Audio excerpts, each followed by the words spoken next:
So the title is a play of painting by Barnett Newman, who's, I guess, would he be an abstract expressionist though? He would. Right? I believe that. Even though Yeah. he painted very minimally. Yes. And I think he was making a comment about Kandinsky, Yes. actually. Yeah.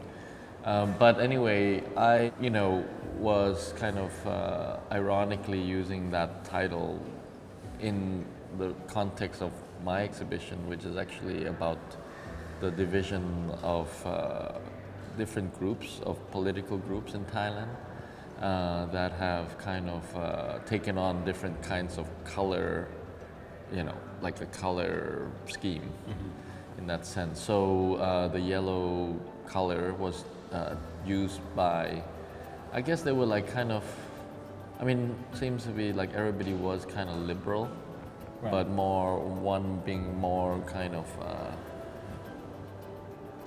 how would you say it? They were more royalists, Right. because maybe that was kind of more based on their respect for the king. And the other group, has as much as respect for the king, but they're more from the rural area. So they used the red color, which was actually kind of surprised that that was possible. That was allowed. Well, no, in the sense that because, in the 70s and, the red color, of course, imply like communism. And that was really a no-go, Right. Yeah. And today the color red has a Commonplace. completely different Yeah. kind of signification. Yeah. And it's seen as, rural grassroots, right? So it's interesting to see those relationship. But I was also using those colors to signify like the 3 curries that were cooked in the exhibition. Yeah. And so I would say part of the exhibition was that there was a kind of setup of like a kind of makeshift kitchen with fire and gas, and the 3 different kinds of curry were being cooked: red curry, yellow curry, and green curry. Now these 3 curries are like very basic, Right. staple food in our, Like street food? yeah, like in our daily Yeah, life, it's okay. like the things you eat, one of those curries Right. anyway. And so I was trying to play that off with the kind of political division that was going on at that moment in Bangkok, actually. So in that time, in that particular space where the gallery was literally like, 500 meters away from the big protest that was going on. In 2010? Yeah. 2009? Yeah, and it was a kind of a red movement protest, so yeah, it was kind of like it was a kind of like Games of Thrones. Right, okay. In the sense Factions that were there, yeah, but there were without- factions who were without the trying to dragons. take take control of the government. Right. And then at that time I decided to, because I've been working on this kind of idea with the demonstration images for a while. So I decided to like go through the history of demonstration in Thailand, right and we could say like in the 70s when the first student movement came out and actually overthrew or forced the resignation of one government.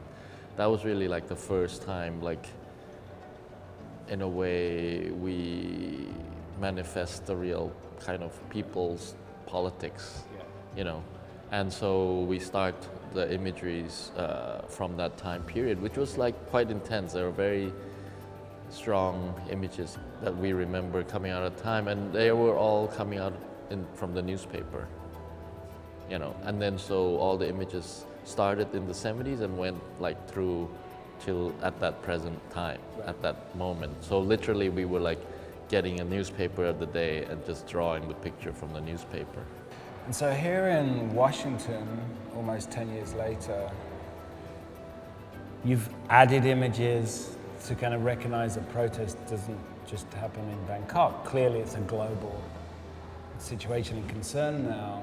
And I wondered what that meant in terms of a work of art and its mutability and it changing, and how those images keep step with their times, and clearly recognizing the key history on the mall and the history of protest here. Yeah.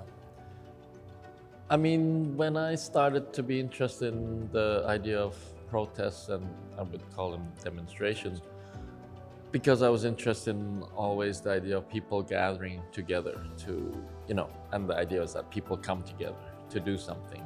So that was kind of like the primary interest, which is, based on like the work I have been doing, based on like the platforms I was making for people to come and demonstrate, so it was a kind of already like working in terms of like different aspects of the work. But the drawing became a very different activity, and it was actually something I started in order to like make a possibility for younger Thai artists to have like a work that was art related, Right. that they would be able to sustain themselves so that they could continue to be artists. So in that sense, it was kind of like a collaboration. I would give them the image and they would draw, and then we would so they would have a kind of money to survive. And then actually whenever the drawings were sold, it actually went to fund the foundation that I have up in northern Thailand. Okay. So it was a kind of the foundation? the Land Foundation. Land Foundation. Yeah. So it was a kind of economic support that went in a circle. So they were paid to recreate the images, and was that? And so in a sense, it was already something that had a very big open context in terms of imagery and in terms of the interest of the idea of, demonstrations and protests and people gathering together. And when I started this particular project, it was in Bangkok in a very particular moment, and it was about, having to make a comment at that immediate moment in time. And so it's interesting to, of course, see it be replayed or animated in this context. Yeah.